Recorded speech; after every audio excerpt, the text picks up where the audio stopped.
VIP city நிறுவனத்தின் புதிய படைப்பு.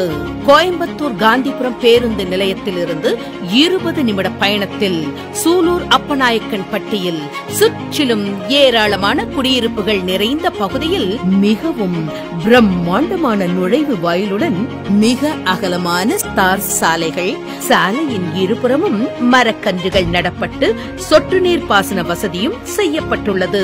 அனைத்து சாலையிலும் வரிசையான மின் விளக்குகள், குழந்தைகள் விளையாடுவதற்கான அழகிய பார்க், தரமான பாதுகாப்பு சுவர்கள், CCTV கேமராக்கள், வாட்டர் டேங்க், மின்சார வசதி, மனை முழுவதும் கண்ணை கவரும் வண்ணமயமான மின் விளக்குகள் என உலகத்தர வசதிகள் அத்தனையும் நிறைந்த ஓர் அழகிய வீட்டுமனை பிரிவாக உருவாக்கப்பட்டுள்ளது VIP சிட்டியின் new town premium villa plots.